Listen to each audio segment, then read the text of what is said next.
This is not about politics. This is about addressing a very real need in our community, and that's why I did it. We've already won. They're probably a week away from having industrial grade bomb-making material. Iran's key nuclear enrichment facilities have been completely and totally obliterated. We've already won. It was obliterated like nobody's ever seen before. Taking the Armada to offshore Iran is to put pressure on Iran, first and foremost, to come to the table to negotiate around nuclear weapons. Our peace through strength will force Iran to make, let's call it, an Iran nuclear deal. I think I remember that phrase from when we made a nuclear deal with Iran. I am announcing today that the United States will withdraw from the Iran nuclear deal. Great nations do not want to fight endless wars. We're getting out of the endless wars. Have to do it. No new war. We don't need the wars. Foreign lands, countries you've never heard of, countries that don't even want us there.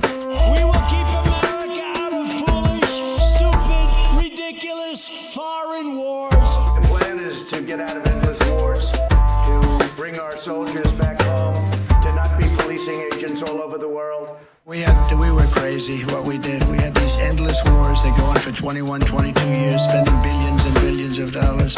I think you probably want to speak about war rather than this, but this is very important.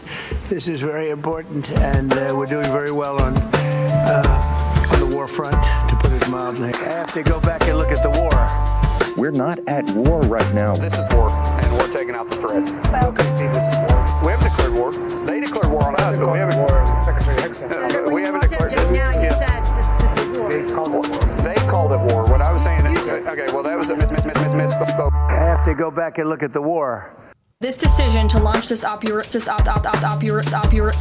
was based on a cumulative effect of various direct threats that Iran posed to the United States of America. It was obliterated like nobody's ever seen before. That they were anywhere close to getting nuclear weapons. The War Department will not be distracted by democracy building, interventionism, undefined wars, regime change, climate change, woke moralizing, and feckless nation building. Because I am confident that his first task will be to do the work to walk us back from the brink of war. We cannot be prosperous unless we are at peace. Well, President Trump recognizes the wisdom of the Monroe Doctrine, and the days of us betraying and endangering our own citizens are finished. President Trump has reestablished the Monroe Doctrine, the Trump corollary of the Monroe Doctrine, or if you'd like, for short, you can just call it the Donroe Doctrine. Unfortunately, we have a president that doesn't know the first thing about negotiation. We have a real problem in the White House. So, I believe that he will attack Iran sometime prior to the election because he thinks that's the only way he can get elected. Isn't it pathetic? You know, I've said before, I think Obama will go to war with Iran because I think he views it as good politically, and that's pretty sad, and it's a pretty sad thing to have to say. But I think he will absolutely go to war with Iran. I think he views that as a positive from a political standpoint, and I think he's just waiting for the right moment. And I think Iran better be damn careful because they are overplaying their hand, just like Gaddafi and just like Saddam Hussein. And at some point, there's no question, as sure as you're sitting here, unless something else happens first, like somebody wanting to get elected, and the only way he's going to do it is to start a war with Iran. Because I tell you what, if Iran isn't negotiating now, they got to be crazy. Because they are sitting, and I said this the other day, they are sitting on hot timber. They are really crazy if they're not negotiating. And by the way, they do, in my opinion, want it. But we may have somebody that wants to have war because he doesn't want to accept a negotiation, which could turn out to be much stronger than war, and you could make a much better deal than war, but it may be good politics. So I actually blogged the other day. I love this twittering and tweeting. I love it because, you know, I'm bigger than the New York Times. I got millions of people. It's like I own the New York Times. It's crazy. It's crazy. That's called the new age. You know, I always wanted to own a newspaper. Now I own a newspaper, and it didn't cost me anything. It's unbelievable.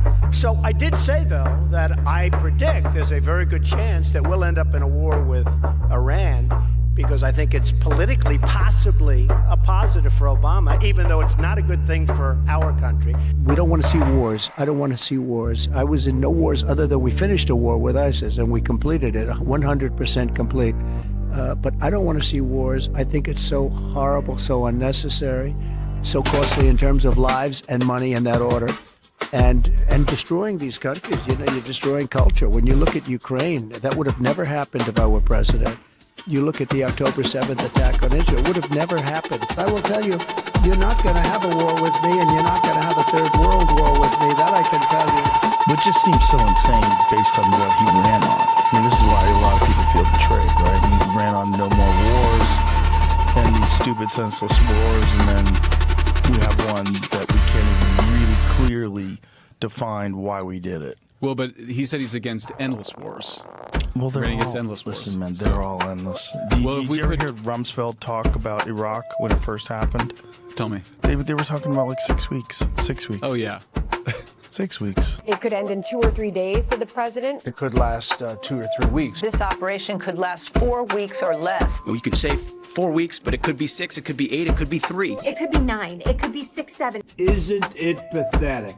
Can you explicitly say then whether or not regime change is a goal of President Trump's operation? The goals of this operation have been made very clear, Danny. The president has said them in his speech when he launched this operation. He released that video in the middle of the night to all of you and to the world. The stated military objectives of Operation Epic Fury are as follows: eliminate Iran's ballistic missile threat, destroy their naval capability, disrupt missile and drone production infrastructure, sever their pathway, and end their pathway to nuclear weapons. We also urge Iranian diplomats around the world to request asylum to help us shape a new and better Iran with great potential. It's a country with great potential, much better future for Iran. It's now beginning. It's going to be, I think, a great future. The United States will ensure that whoever leads the country next, Iran will not threaten America or its neighbors, Israel, anybody. This is not a so-called regime change war. Iran has attacked 3 of our U.S. embassies in the last couple of days. Those are sovereign territories of the U.S. They have declared war on us. We're not at war right now. Folks, I totally buy it. The lives of courageous American heroes may be lost, and we may have casualties. That often happens in war.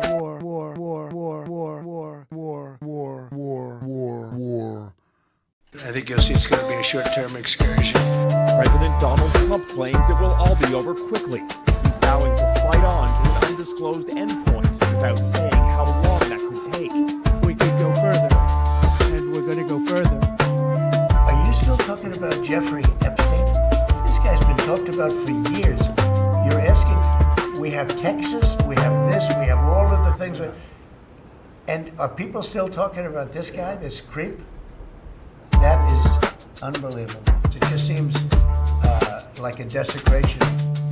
The United States military began major combat operations in Iran. He's a peacemonger, not a warmonger. It's up to the Iraqi people, or I'm sorry, the Iranian people to choose their next leader. But I want to point out the president's comments to Axios. He says they are wasting their time. Khamenei's son is a lightweight. I have to be involved in the appointment, like with Delcy Rodriguez, referring to the interim leader there in Venezuela.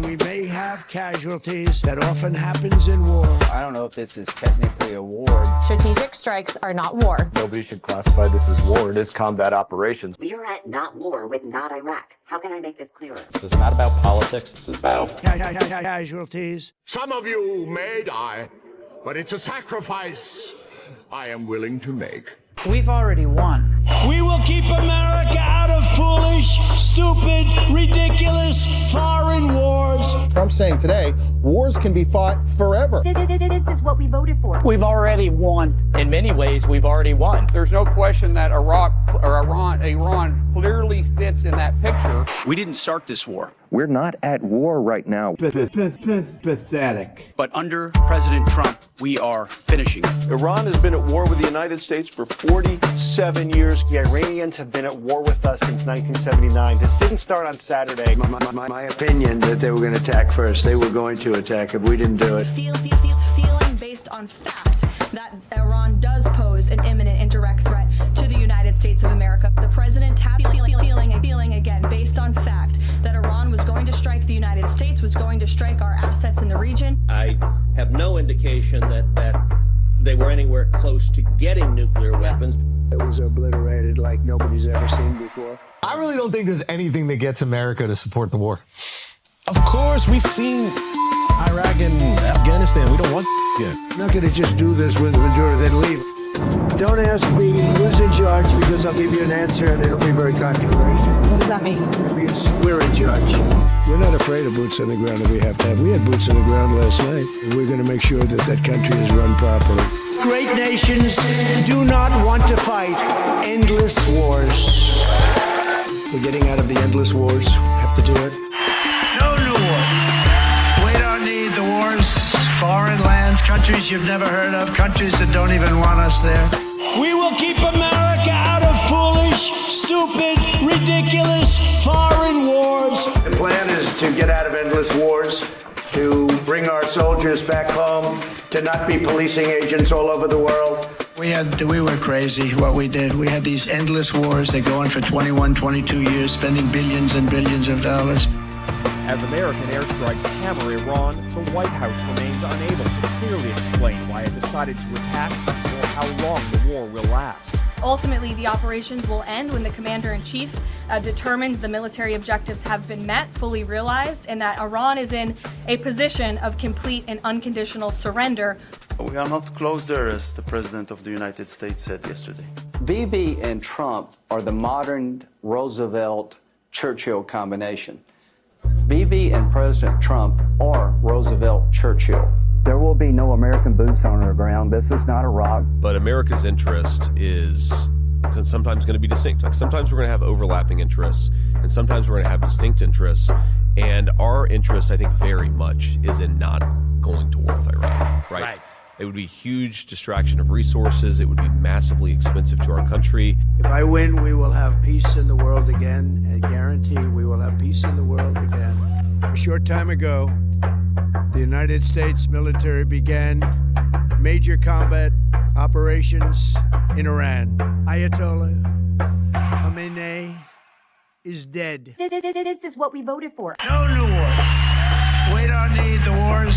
Foreign lands, countries you've never heard of, countries that don't even want us there. Combat operations continue at this time in full force, and they will continue until all of our objectives are achieved. Earlier today, CENTCOM shared the news that 3 U.S. military service members have been killed in action, and sadly, there will likely be more. This is what we voted for. Before it ends, that's the way it is. Likely be more. No president was willing to do what I am willing to do tonight. Now you have a president who is giving you what you want. Our president will start a war with Iran because he has absolutely no ability to negotiate. He's weak and he's ineffective. So the only way he figures that he's going to get reelected, and as sure as you're sitting there, is to start a war with Iran. But, you know, they've said this about a lot of things. No other president can do some of this shit I'm doing. No other president. The things I'm doing, nobody else was going to do. We had some in mind from that group that is dead. And now we have another group. They may be dead also, based on reports. So I guess you have a third wave coming in. Pretty soon we're not going to know anybody. I guess the worst case would be we do this and then somebody takes over who's as bad as the previous person, right? That could happen. We don't want that to happen. It would probably be the worst. You go through this and then in 5 years you realize you put somebody in who was no better. At the Pentagon, the defense secretary would only give vague answers about a timeline, and wouldn't say what it would take to end the war. This is not endless, it's not protracted, we're not allowing mission creep. We will not relent until the enemy is totally and decisively defeated. We have repeatedly warned Trump, the master of Zionist child killers and the Mossad organization, that you may start the war, but we will determine how it ends. The armed forces of the Islamic Republic of Iran, because they hold the initiative in the Strait of Hormuz, have no need to close the strait. Any closure of the Strait of Hormuz would be the result of the conditions that the United States and the Zionists have imposed on the countries of the world. We will never allow even a single liter of oil to pass through the Strait of Hormuz for the benefit of the United States, the Zionist regime, or their partners. Any vessel whose cargo or oil shipment is destined for the United States, the Zionist regime, or their hostile partners will be considered a legitimate target. Your strategy of hiding behind Iran's neighboring countries in the Islamic and Muslim region of West Asia, and indeed the wider world, has expired. The tactic of your cowardly army hiding in civilian areas and the infrastructure of regional countries will not save your forces from the quagmire you have fallen into.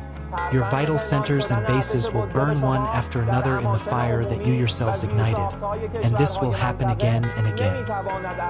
The policy tit-for-tat retaliation from our side is over. From now on, we pursue a policy of strike after strike, until your complete punishment and regret. For once, be honest. Do not try to pose as heroes.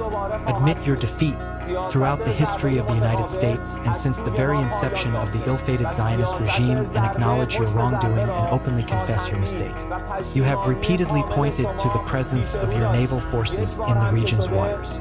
Yet even the one time you moved slightly forward, you retreated in the face of Iran's missile power.